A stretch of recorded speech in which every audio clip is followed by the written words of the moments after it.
ரட்சண்ய கொம்பு இயேசு என் வாழ்வில் வந்ததா, ரட்சண்ய பாடல் எந்தன் நாவில் வந்தது, ரட்சண்ய பாடல் எந்தன் நாவில் வந்தது. ரட்சண்ய கொம்பு இயேசு என் வாழ்வில் வந்ததா, ரட்சண்ய பாடல் எந்தன் நாவில் வந்தது, ரட்சண்ய பாடல் எந்தன் நாவில் வந்தது.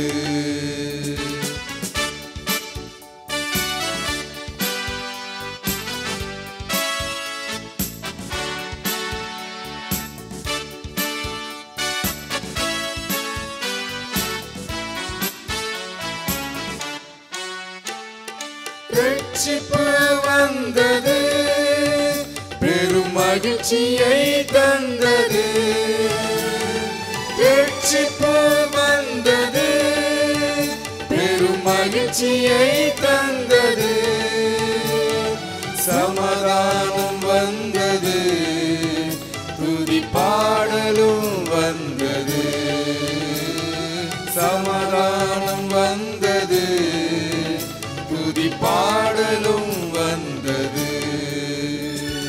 ரட்சண்ய கொம்பு இயேசு என் வாழ்வில் வந்ததா, ரட்சண்ய பாடல் எந்தன் நாவில் வந்தது, ரட்சண்ய பாடல் எந்தன் நாவில் வந்தது.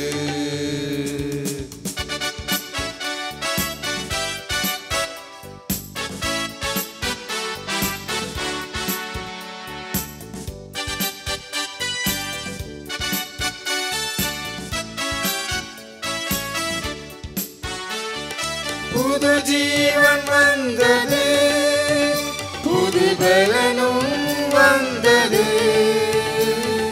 புது ஜீவன் வந்தது, புது பலனும் வந்தது, வெற்றியும் வந்தது, ஜெயதொனியும் வந்தது, வெற்றியும் வந்தது, ஜெயதொனியும் வந்தது. ரட்சண்ய கொம்பு இயேசு என் வாழ்வில் வந்ததா, ரட்சண்ய பாடல் எந்தன் நாவில் வந்தது, ரட்சண்ய பாடல் எந்தன் நாவில் வந்தது.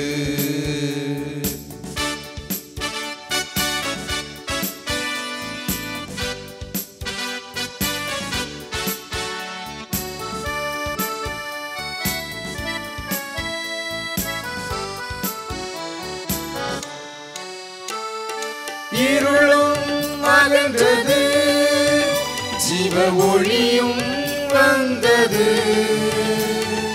இருளும் அகன்றது, ஜீவ ஒளியும் வந்தது, மறுரூபம் மறுரூபம் மது வெளிச்சம் வந்தது, மனதில் மறுரூபம் புது வெளிச்சம் வந்தது. ரட்சண்ய கொம்பு இயேசு என் வாழ்வில் வந்ததா, ரட்சண்ய பாடல் எந்தன் நாவில் வந்தது, ரட்சண்ய பாடல் எந்தன் நாவில் வந்தது. இயேசு கிறிஸ்துவின் இனிய நாமத்திலே உங்கள் யாவருக்கும் எங்களுடைய அன்பான வாழ்த்துக்கள். வாரந்தோறும் காணொளி காட்சி மூலமாகவும் ஹெவன் டிவி மூலமாகவும் உங்கள் யாவரையும் நாங்கள் சந்திப்பதில் மிகுந்த மகிழ்ச்சி அடைகிறோம். தேவனாகிய கர்த்தர் உங்கள் யாவரையும் ஆசீர்வதிப்பாராக. கண்களை மூடி நாம் ஜெபிப்போம். அன்பும் கருணை நிறைந்த கர்த்தாவே, நன்றி உள்ள உள்ளத்தோடு எங்கள் தேவனாகிய கர்த்தரை நாங்கள் ஸ்தோத்திரிக்கிறோம். ஆண்டவரே, இந்த வருடமெல்லாம் கர்த்தர் எங்களுக்கு துணை நின்று எங்களை வழிநடத்தி வருடத்தின் கடைசி மாதத்திலே, கடைசி வாரத்திலே எங்களை கொண்டு வந்திருக்கிறீர். உம்முடைய அற்புதமான வழிநடத்தலுக்காய் நன்றியோடு கர்த்தருடைய நாமத்தை நாங்கள் ஸ்தோத்திரிக்கிறோம். இப்பொழுதும் கர்த்தர் தம்முடைய வார்த்தைகளை கொண்டு எங்களோடு பேசப்போகிறீர். உம்முடைய ஆலோசனைகளை எங்களுக்கு தந்து வழிநடத்தப் போகிறீர். உமக்கே மகிமை உண்டாகட்டும். உம்முடைய வார்த்தைகளை கேட்கிற அருமையான சகோதர சகோதரிகளை கர்த்தர் ஆசீர்வதிக்கும்படியாய் உம்மிடத்தில் வேண்டிக் கொள்ளுகிறோம். உமக்கே மகிமை உண்டாகட்டும். துதி கன மகிமையெல்லாம் உமக்கே ஏறெடுக்கிறோம். இயேசு கிறிஸ்துவின் மூலமாய் வேண்டிக் கொள்கிறோம் பரிசுத்த பிதாவே, ஆமென். கர்த்தருடைய நாமத்துக்கு மகிமை உண்டாவதாக. லூக்கா சுவிசேஷம் 1 அதிகாரம் 73 75 வரைக்கும் வாசிப்போம். ஆதிமுதற் கொண்டிருந்த தம்முடைய பரிசுத்த தீர்க்கதரிசிகளின் வாக்கினால் தாம் சொன்னபடியே தமது ஜனத்தை சந்தித்து மீட்டு கொண்டு நம்முடைய சத்துருக்கள் நின்றும் நம்மை பகைக்கிற யாவருடைய கைகளில் நின்றும் நம்மை ரட்சிக்கும்படிக்கு தம்முடைய தாசனாகிய தாவீதின் வம்சத்திலே நமக்கு இரட்சணிய கொம்பை ஏற்படுத்தினார். கர்த்தருக்கு மகிமை உண்டாகட்டும். ஆதி முதலே அநேக தீர்க்கதரிசிகள் மூலமாக முன்னுரைக்கப்பட்டவர் ஆண்டவராகிய இயேசு கிறிஸ்து. அவரை தேவன் தாவீதின் வம்சத்தில் நமக்கு இரட்சணிய கொம்பாக பூமிக்கு அனுப்பினார். ஆண்டவராகிய இயேசு கிறிஸ்து பாவிகளை ரட்சிக்க வந்த இரட்சணிய கொம்பு. சிமியோன் ஆண்டவராகிய இயேசு குழந்தையாய் அவர் பெற்றோர் மூலம் தேவாலயத்துக்கு எடுத்து சென்ற போது சிமியோன் தன் கைகளில் ஏந்தி, இரட்சணியத்தை, உம்முடைய இரட்சணியத்தை என் கண்கள் கண்டது என்று சொன்னான்.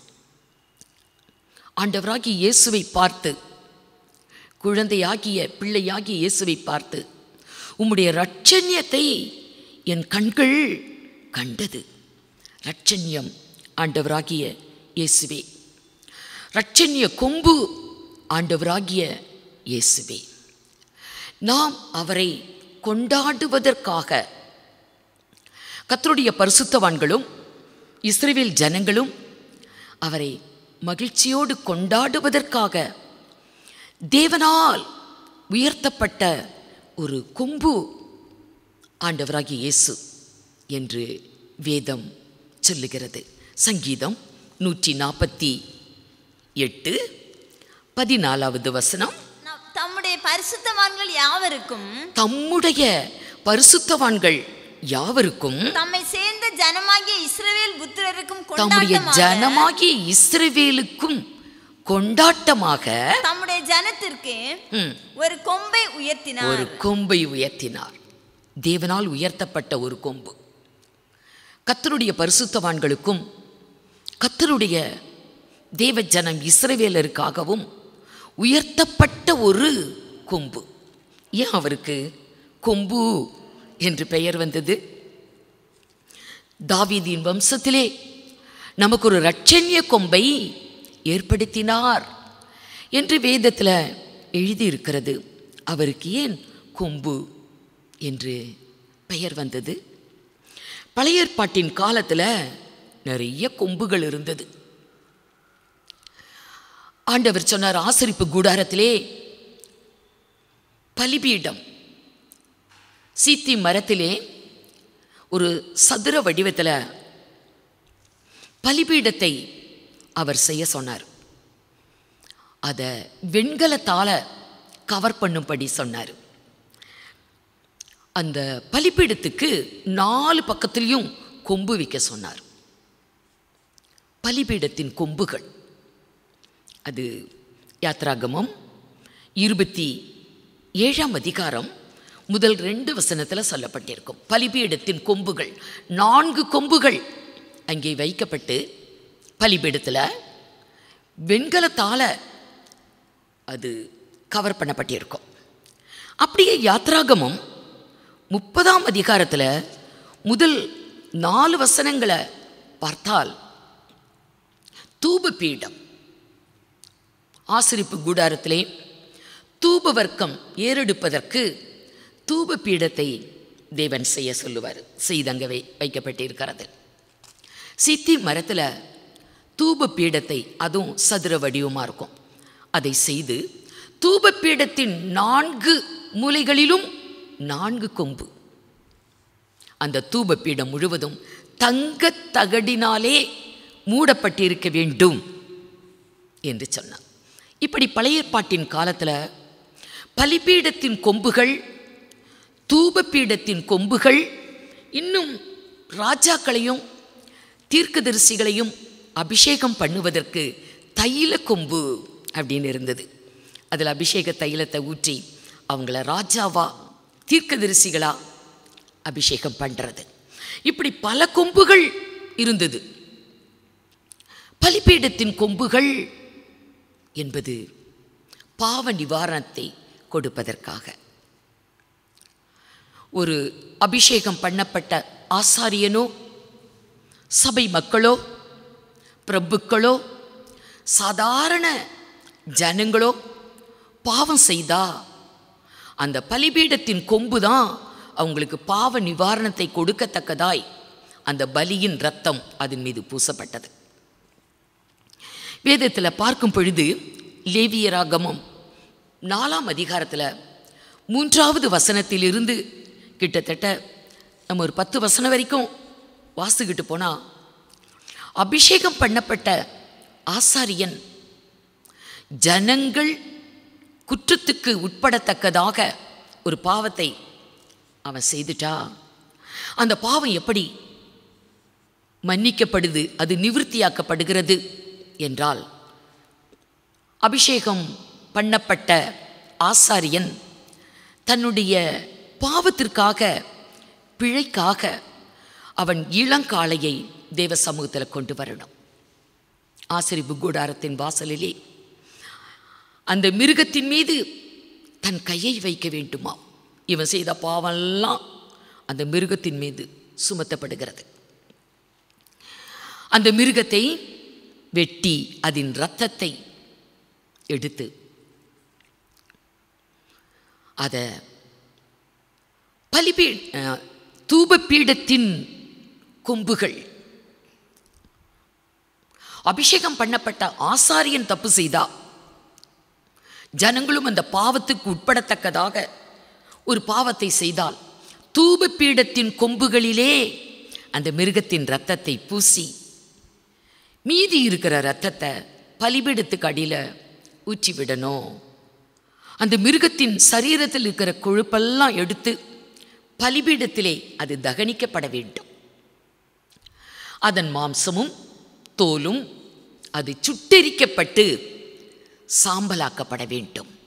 அவனுடைய பாவம் நிவிர்த்தி அடையும், அவனுடைய பாவம் மன்னிக்கப்படும்.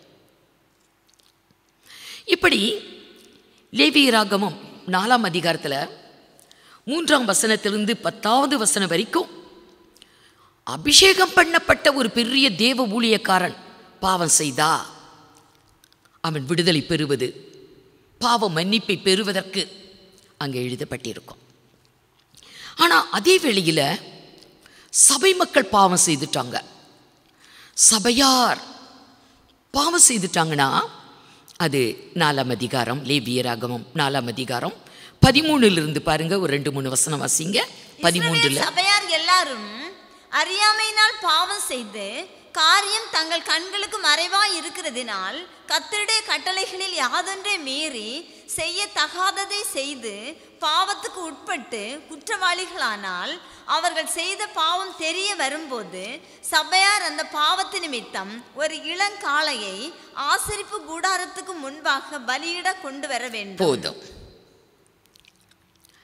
அந்த அபிஷேகம் பண்ணப்பட்ட ஆசாரியன் எப்படி கொண்டு வந்தானோ அப்படியே தான் ஒரு இளங்காளையை ஆசரிப்பு கூடாரத்துக்கு முன்னாடி கொண்டு வந்து அதை கொன்று அதன் இரத்தத்தை எடுத்து ஆனால் பலிபீடத்தின் கொம்புல பூசணும். அபிஷேகம் பண்ணப்பட்ட ஆசாரியன் தப்பு செய்ததுக்கு தூபபீடத்தின் கொம்புகள், சபையார் பாவம் செய்தா அவங்களுக்கு செலுத்தப்படக்கூடிய பலியின் இரத்தம் பலிபீடத்தின் கொம்புகளிலே பூசப்பட வேண்டும். அதே போல் அந்த மிருகம், கொல்லப்பட்ட மிருகத்தின் கொழுப்பு பலிபீடத்தில் தகனிக்கப்பட வேண்டும்.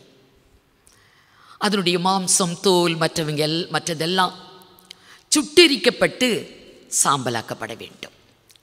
அப்படியே லேவியராகமம் 4ஆம் அதிகாரம் 22 26 வரைக்கும் பார்த்தால் ஒரு பிரபு பாவம் செய்துட்டான். ஒரு பிரபு பாவம் செய்தா சபையார் எப்படி பாவம் செய்தப்போ அவங்களுக்கு நிவிர்த்தியாக்குவதற்கு, பாவ நிவாரணம் பெறுவதற்கு என்ன வழிமுறைகளோ அதே தான். இளங்காளையை கொண்டு வந்து அதை கொன்று அதன் இரத்தத்தை பலிபீடத்தின் கொம்புகளிலே பூசி மீதி இருக்கிற இரத்தத்தை பலிபீடத்துக்கு அடியிலே ஊற்றி அந்த மிருகத்தின் கொழுப்பு பலிபீடத்திலே தகனிக்கப்பட்டு அதன் சரீரம் எல்லாம், மாம்சம், தோலெல்லாம் சுட்டெரிக்கப்பட்டு சாம்பலாக்கப்பட வேண்டும். அவனுடைய பாவம் மன்னிக்கப்படும். அப்படியே சாதாரண ஜனங்கள் பாவம் செய்தால் லேவியராகமம் 4ஆம் அதிகாரம் 27 31 வரைக்கும் பார்க்கலாம். சாதாரண ஜனங்கள் பாவம் செய்தா இது கொஞ்சம் வித்தியாசம். மந்தையிலிருந்து வெள்ளாட்டுக்கடா, ஒரு பெண் குட்டி, ஒரு இளம் ஆட்டுக்குட்டி, பெண் ஆட்டுக்குட்டி வெள்ளாட்டிலிருந்து அதை கொண்டு வந்து அதை கொன்று அதன் இரத்தத்தை எடுத்து பலிபீடத்தின் கொம்புல பூசணும். மீதி இரத்தத்தை பலிபீடத்துக்கு அடியில் ஊற்றணும். அதனுடைய கொழுப்பு தகனிக்கப்பட வேண்டும் பலிபீடத்தில். அதனுடைய தோல், மாம்சம் எல்லாம் சுட்டெரிக்கப்பட்டு சாம்பலாக்கப்பட வேண்டும். இப்படி பாவ நிவிர்த்தி பெறுவதற்கு தூபபீடத்தின் கொம்புகளும் பலிபீடத்தின் கொம்புகளும் பழைய ஏற்பாட்டின் காலத்தில் தேவனால் நியமிக்கப்பட்ட ஒரு நியமமாக இருந்தது. ஆனால் பழைய ஏற்பாட்டின் காலத்தில் நிரந்தரமான ஒரு விடுதலை கிடைக்கல. நிரந்தரமான பாவ மன்னிப்பு, பாவத்திலிருந்து விடுதலை, ஆத்தும ரட்சிப்பு என்பது இல்லை. அப்படி இருந்திருந்தால் எதற்கு ரட்சணிய கொம்பு வரணும்? இந்த கொம்புகளால், தூபபீடத்தின் கொம்புகளால், பலிபீடத்தின் கொம்புகளால் மனிதன் விடுதலை பெறவில்லை. பாவத்தின் நின்று, அக்கிரமத்தின் நின்று அவன் விடுதலை பெற முடியல. நிரந்தரமான விடுதலை கிடைக்கல. தற்காலிகமாக பலி செலுத்துகிற அன்னைக்கு ரத்தம் கொம்புகளிலே பூசப்படக்கூடிய வேளையில் ஒரு தற்காலிகமான விடுதலை கிடைச்சதை தவிர நிரந்தரமான விடுதலை கிடைக்கல. ஆகவே தான் தூபபீடத்தின் கொம்புகளும் பலிபீடத்தின் கொம்புகளும் கொடுக்க முடியாத ஒரு விடுதலையை இரட்சணிய கொம்பு நமக்கு கொடுக்கிறார். தாவீதின் வம்சத்திலே தேவன் நமக்கு இரட்சணிய கொம்பை ஏற்படுத்தினார். இந்த ரட்சிப்பு நிரந்தரமானது.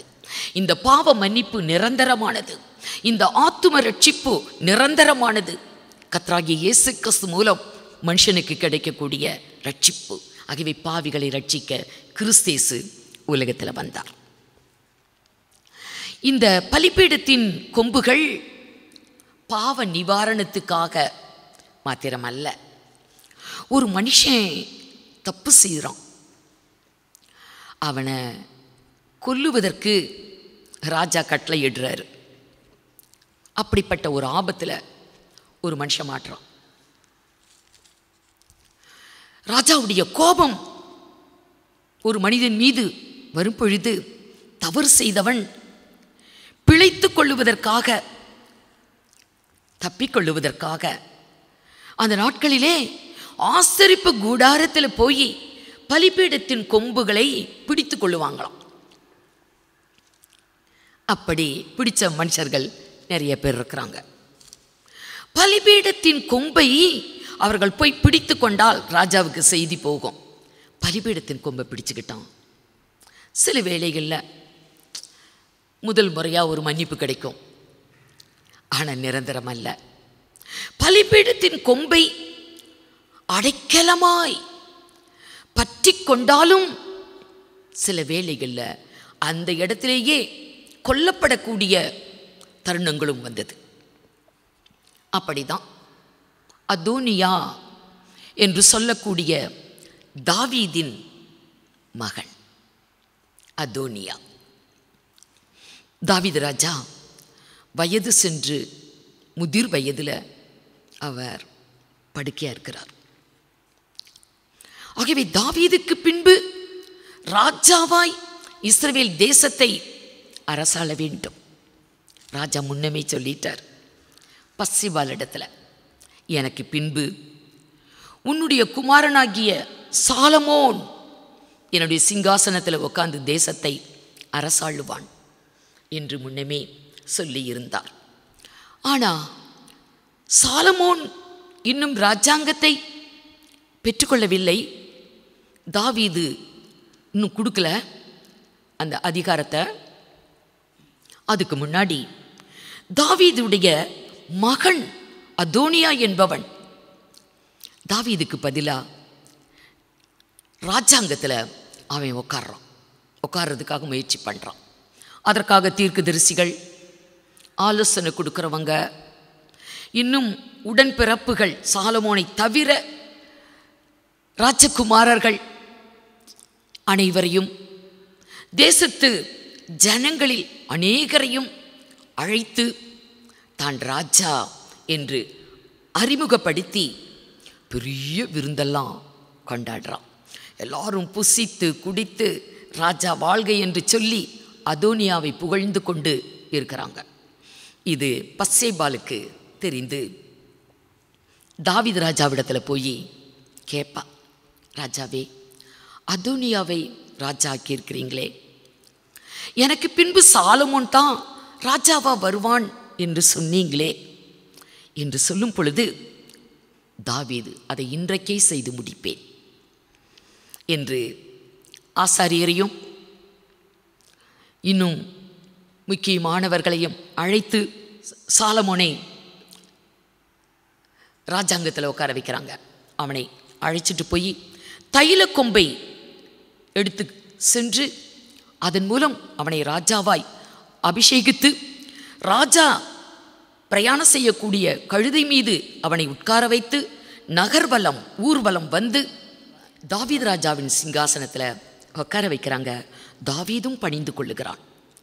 இது அதோனியாவுக்கு தெரிஞ்சப்போ சாலமோனை கண்டு பயப்படுறான்.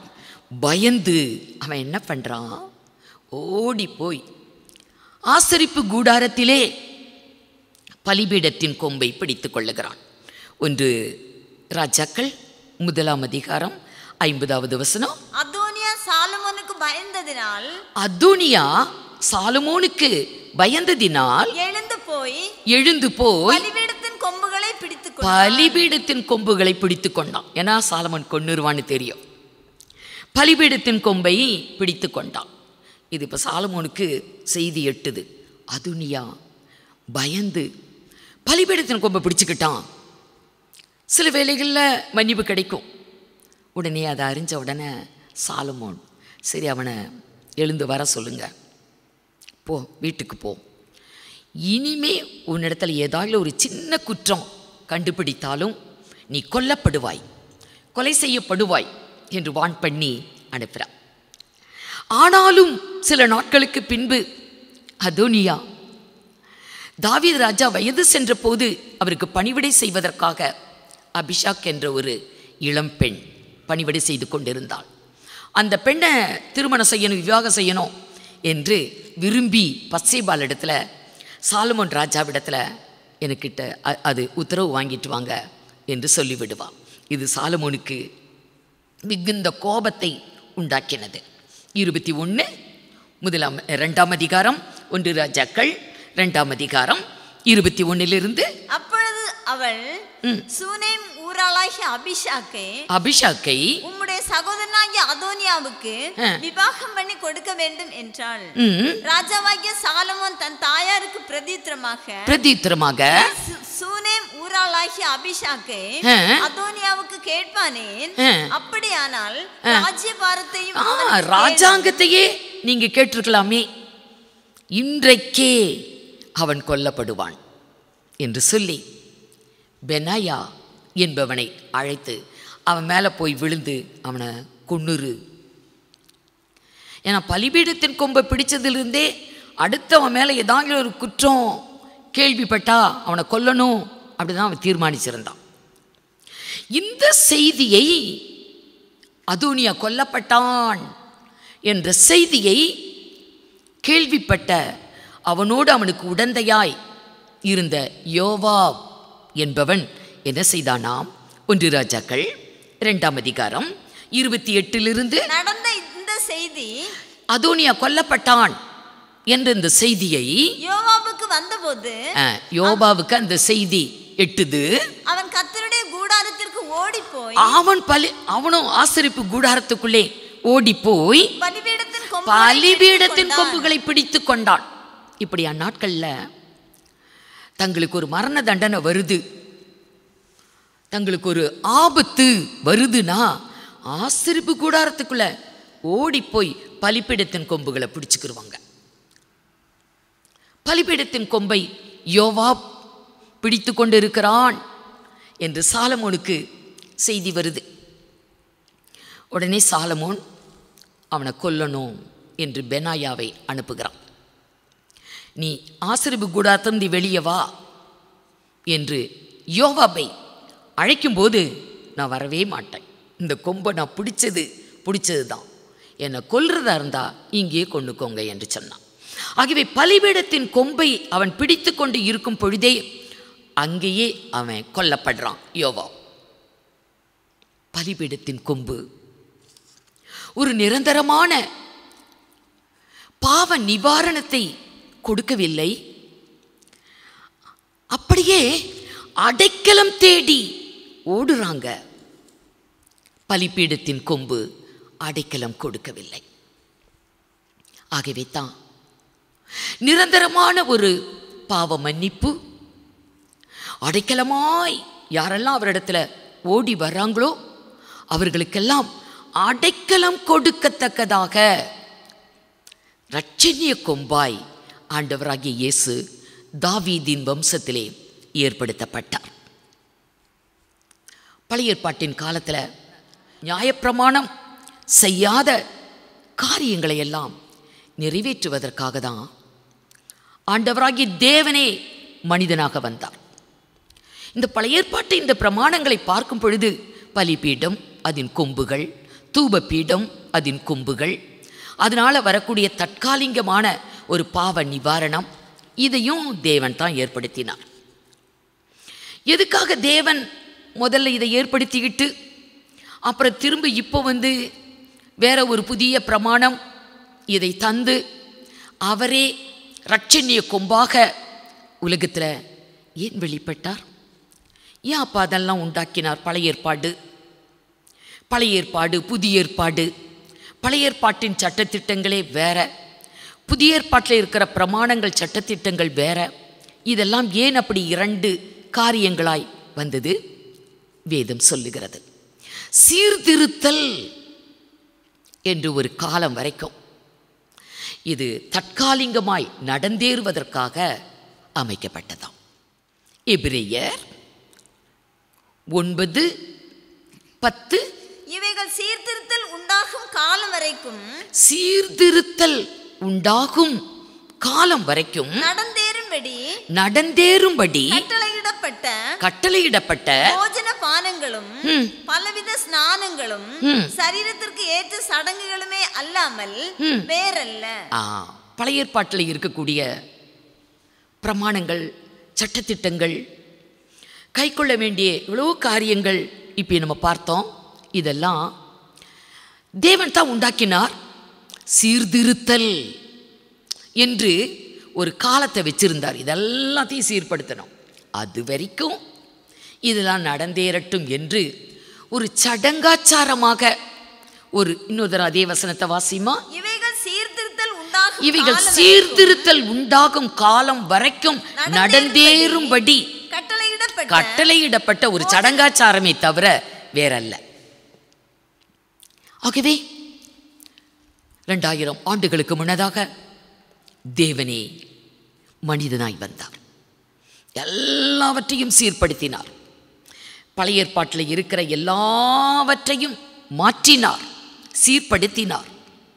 அதனால தான் பழைய ஏற்பாடு புதிய ஏற்பாடு என்று 2 ஏற்பாடுகள். புதிய ஏற்பாட்டில் எல்லாம் ஜீவனுள்ள பிரமாணம், புதிய ஏற்பாட்டு பிரமாணம் எல்லாமே ஜீவனுக்குரியது. பழைய ஏற்பாட்டில் இருக்கிறது சடங்காச்சாரம், சடங்குகளை தவிர வேறல்ல என்று வேதம் சொல்லுகிறது. அது ஜீவனற்றது, நன்மை இல்லை. ஆகவே ஆண்டவராகிய இயேசு கிறிஸ்து அந்த பலிபீடத்தின் கொம்பு செய்ய முடியாத காரியம், தூபப்பீடத்தின் கொம்புகள் ஒரு மனிதனுக்கு கொடுக்க முடியாத ஒரு விடுதலையை ஆண்டவரே கொடுக்க, தேவனே கொடுக்க, தேவனே மனிதனாய் வந்தார். 1 தீமோத்தேயு 3:16. 1 தீமோத்தேயு 3:16. அன்றையும் தேவ பக்திக்குரிய ரகசியமானது யாவரும் ஒப்புக்கொள்ளுகிறபடியே மகா மேன்மை உள்ளது. தேவன் மாம்சத்திலே வெளிப்பட்டார். இரட்சணிய கொம்பாக வந்த ஆண்டவராகிய இயேசு தேவனே, மெய்யான தேவனும் நித்திய ஜீவனும் அவரே. தேவனே மனிதனாய் உருவெடுத்து தேவகுமாரன் என்று பூமிக்கு வந்தார். அவருடைய பேர் இயேசு. இயேசு என்று பெயரிடுவாயாக, ஏனெனில் தம்முடைய ஜனத்தின் பாவங்களை மன்னித்தவர், ரட்சிக்கிறவர். மத்தேயு 1 21. அவள் ஒரு குமாரனை பெறுவாள், இயேசு என்று பெயரிடுவாயாக, ஏனெனில் தமது ஜனங்களின் பாவங்களை நீக்கி ரட்சிப்பார். தமது ஜனத்தின் பாவங்களை நீக்கிறவர் இரட்சணிய கொம்பு. இரட்சணிய கொம்பு ரட்சிப்பை அருளுகிற ஒரு கொம்பு. அவரிடத்தில் வந்த விடுதலை, அக்கிரமத்திலே பாவத்திலே பலவித அடிமைத்தனத்தின் கட்டுகளிலே, பலவீனத்திலே, நோயிலே, இன்னும் வருத்தங்கள், சஞ்சலங்கள், பாரங்கள், சொல்லிக்கிட்டே போகலாம், எல்லாத்திலையும் விடுதலை. தமது ஜனத்தின் பாவங்களை அவர் மன்னித்து அவர்களை ரட்சிக்கிறவர். இயேசு என்றால் ரட்சகர், விடுவிக்கிறவர். அவராலே அல்லாமல் இந்த பூமியில் எந்த மனிதனுக்கும் ரட்சிப்பு என்பது, விடுதலை என்பது கிடைக்காது. அவரால் மாத்திரமே. அப்போஸ்தலர் 4:12. அவராலே அன்றி, ஆண்டவராகிய இயேசு கிறிஸ்துவால் அன்றி, இரட்சணிய கொம்பாகிய இயேசுவால் அன்றி வேறொருவராலும் ரட்சிப்பு இல்லை. வேற எதுவும் ரட்சிக்காது. உலகத்தில் எத்தனையோ தெய்வம் என்ற பெயர்ல கோடா கோடி தேவர்கள் இருக்கதான் செய்யுது. இயேசு கிறிஸ்துவின் நாமமே அல்லாமல் மனுக்குலத்துக்கு மீட்பு, ரட்சிப்பு என்பது வேறு விதத்திலும் அல்ல, அவரால் மாத்திரமே.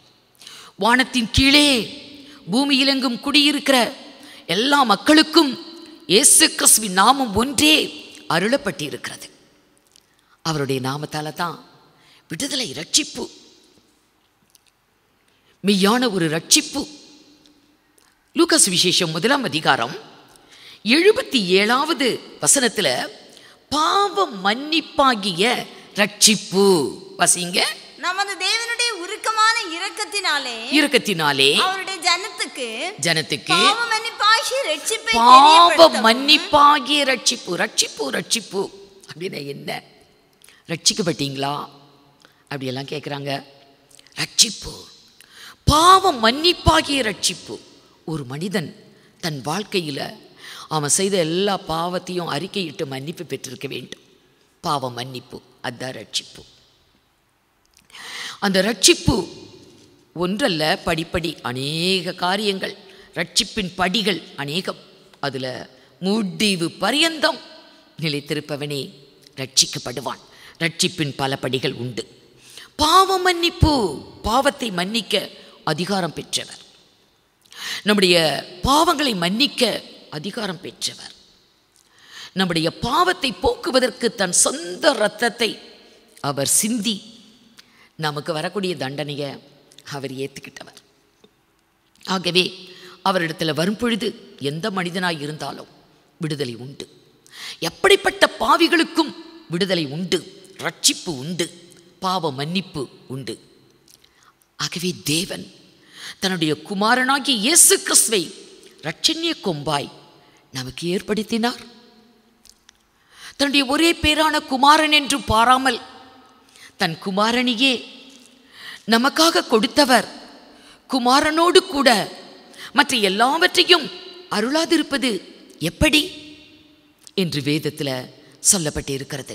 ரோமருக்கு எழுதின நிருபம் 8ஆம் அதிகாரம் 32வது வசனம். தம்முடைய சொந்த குமாரன் என்றும் பாராமல், தம்முடைய சொந்த குமாரன் என்றும் பாராமல் நம் எல்லாருக்காகவும் அவரை ஒப்பு கொடுத்தவர் அவரோடு கூட மற்ற எல்லாவற்றையும் நமக்கு அருளாதிருப்பது எப்படி?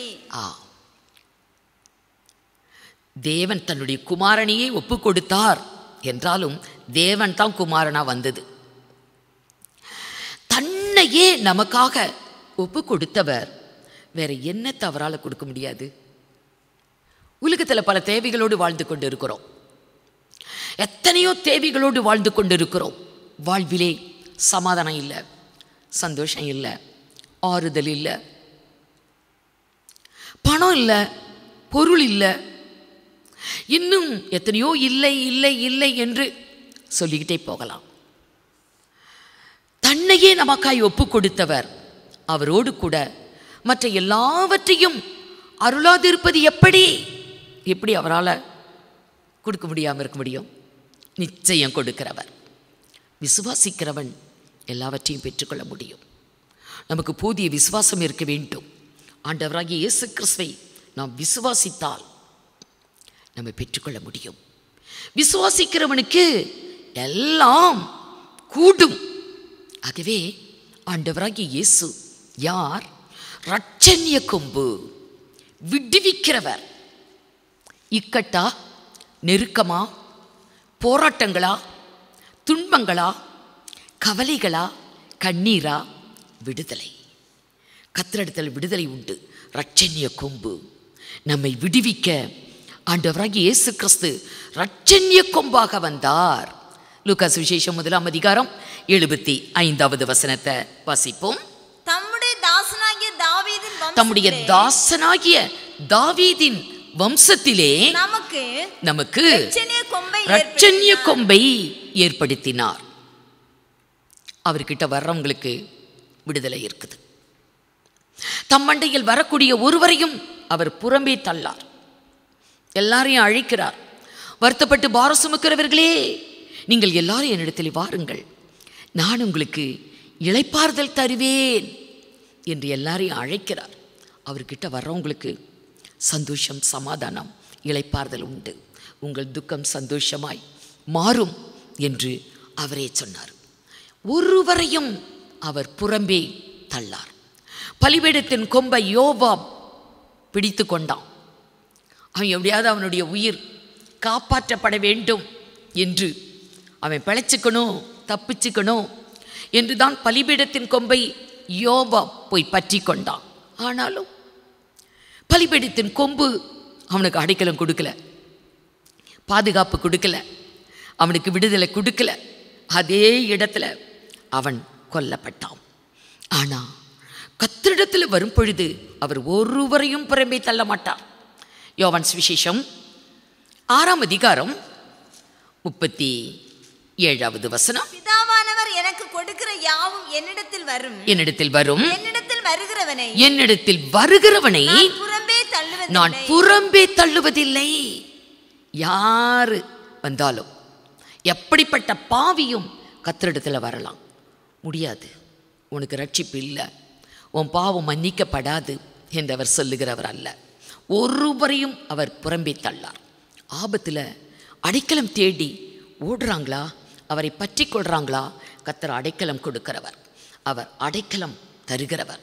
அவரே நமக்கு அடைக்கலமும் புகலிடமும் எல்லாவற்றுக்கும் எல்லாமாய் இருக்கிற தேவன். ஆகவே பாவிகளை ரட்சிக்க, பாவிகளுக்கு விடுதலை கொடுக்க ஆண்டவராகிய இயேசு கிறிஸ்து இரட்சண்ய கொம்பாக வந்தார். இப்ப இரட்சண்ய கொம்பாய் வந்த இயேசு கிறிஸ்துவை கொண்டாடலாம். சங்கீதம் 148:14. அவர் நம்முடைய பரிசுத்தவான்கள் யாவருக்கும், தம்முடைய பரிசுத்தவான்கள் யாவருக்கும், தம்மை சேர்ந்த ஜனமாகிய இஸ்ரவேல் புத்திரருக்கும், தம்முடைய ஜனமாகிய இஸ்ரவேலுக்கும் கொண்டாட்டமாக தம்முடைய ஜனத்துக்கு கொம்பை உயர்த்தினார். அவர் ஏன் கொம்பாய் வெளிப்பட்டாராம்? நம்ம கொண்டாடுறதுக்கு தான். கர்த்தரை கொண்டாடுவதற்கு, அவருடைய நாமத்தை உயர்த்துவதற்கு, நம்ம சந்தோஷமா நம்ம செலிப்ரேட் பண்ணுறதுக்கு அவர் கொம்பாக, இரட்சண்ய கொம்பாக வெளிப்பட்டார். ஆனால் எப்போ கொண்டாடணும்? அதுதான் இப்போ உள்ள ஒரு பிரச்சனை. டிசம்பர் 25 இரட்சண்ய கொம்பாய் வெளிப்பட்டார் ஆண்டவர் இயேசு என்று கொண்டாடணும்னு சொல்லப்படலை. டிசம்பர் 25 ஆண்டவராகிய இயேசு பிறந்தார் என்று வேதத்தில் இல்லாத ஒரு காரியம். ஆனால் இன்னைக்கு உலகமெங்கும் கிறிஸ்தவ சமுதாயம் ஆண்டவராகிய இயேசு பிறந்தார் என்று கொண்டாடுறாங்க. ஆனால் உண்மை அதுவல்ல. ஒரு பாவி ஆண்டவராகிய இயேசு கிறிஸ்துவை சொந்த இரட்சகராய் ஏற்றுக்கொள்ளுகிறான். அவனுடைய உள்ளத்தில் ஆண்டவராய் இயேசு பிறக்கிறார். அவன் கொண்டாடலாம். ஏன்னா கொண்டாட்டம் யாருக்கு நீங்கள் போட்டிருக்குது? 2 கூட்டத்துக்கு. 148:14 என்ன பார்த்தா, தம்முடைய பரிசுத்தவான்களுக்கும் தம்முடைய ஜனமாகிய இஸ்ரவேலுக்கும் கொண்டாட்டம். எல்லாரும் கொண்டாடலாம், ஒன்றும் இல்லை. ஆனால் பைபிள் என்ன சொல்லியிருக்குது? பரிசுத்தவான்கள் கொண்டாடக்கூடிய ஒரு கொண்டாட்டம். இரட்சண்ய கொம்பை கொண்டாடுறாங்க பரிசுத்தவான்கள். இஸ்ரவேலுக்கும் அந்த கொண்டாட்டம் உண்டு. ஆகவே கர்த்தரை ஏற்றுக்கொண்டவர்கள், சொந்த இரட்சகராய் ஏற்றுக்கொண்டவர்கள், அவருடைய ரட்சிப்பை பெற்றவர்கள், அவருடைய பிள்ளைங்க கர்த்தரை கொண்டாடலாம், தினந்தோறும் கொண்டாடலாம். டிசம்பர் 25 என்று அல்ல, தினந்தோறும் நம்ம கொண்டாடலாம். லூக்கா சுவிசேஷம் 2ஆம் அதிகாரம் 11வது வசனத்தில் இப்படி சொல்லப்பட்டிருக்கும். இன்று கர்த்தராகிய கிறிஸ்து என்னும் இரட்சகர் உங்களுக்கு தாவீதின் ஊரிலே பிறந்திருக்கிறார்.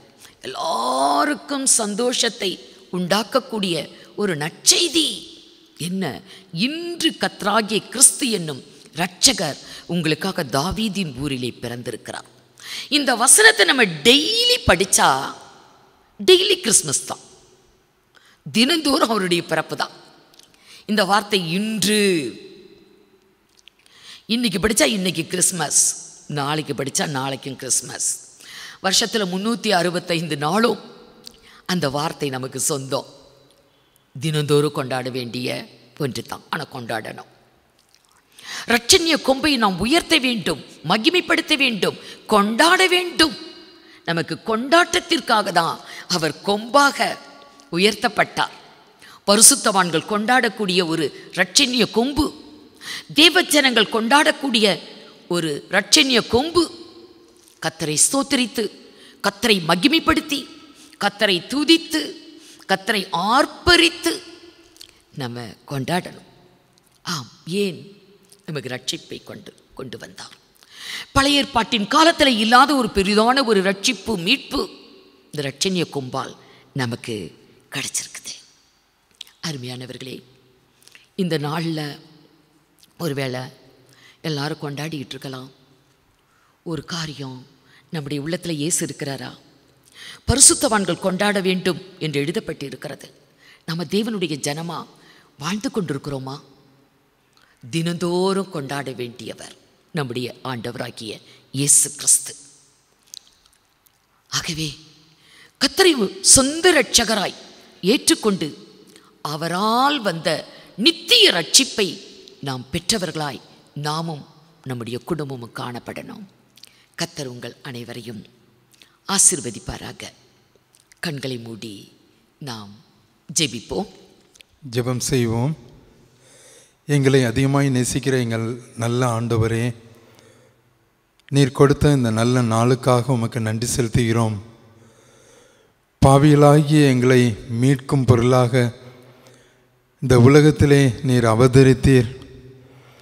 பலிபீடத்தில் கொம்புகளால் கொடுக்க முடியாத மீட்பை தேவன் நீர் மனிதனாய் உருவெடுத்து தேவகுமாரனாய் இந்த உலகத்தில் வந்து மனித குலத்தை மீட்டீங்கப்பா. உமக்கு நாங்கள் நன்றி செலுத்துகிறோம். அக்கிரமங்களிலே பாவங்களிலே ஜீவித்து வருத்தங்களிலேயும் சஞ்சலங்களிலேயும் சிக்குண்டு இருந்த ஒவ்வொருவரையும் மீட்கும் பொருளாக அவர்களுக்கு மெய்யான சமாதானத்தை சந்தோஷத்தை கொடுக்கும்படியாக இரட்சணிய கொம்பாக இயேசுவே நீங்கள் வெளிப்பட்டீங்கப்பா. உமக்கு நாங்கள் நன்றி செலுத்துகிறோம். தேவன் தம்முடைய ஒரே பேரான குமாரனை விசுவாசிக்கிறவன் எவனோ அவன் கெட்டு போகாமல் நித்திய ஜீவனை அடையும்படிக்கு அவரை தந்தருளி இவ்வளவாய் உலகத்தில் அன்பு கூர்ந்தீர் என்று நாங்கள் வாசிக்கிறோம்ப்பா. ஆண்டவரே, எங்கள் ஒவ்வொருவரையும் நீங்கள் மீட்கும் பொருளாக ஆண்டவரே இந்த உலகத்தில் வெளிப்பட்டு எங்கள் ஒவ்வொருவரையும் பாவத்திலே இருந்து மீட்டு ரட்சித்து எங்களுக்கு மெய்யான சந்தோஷத்தை சமாதானத்தை தந்திருக்கீங்கப்பா. நன்றி செலுத்துகிறோம். என்னிடத்தில் வருகிறவனை நான் புறம்பே தள்ளுவதில்லை என்று நாங்கள் வாசித்தோம்ப்பா.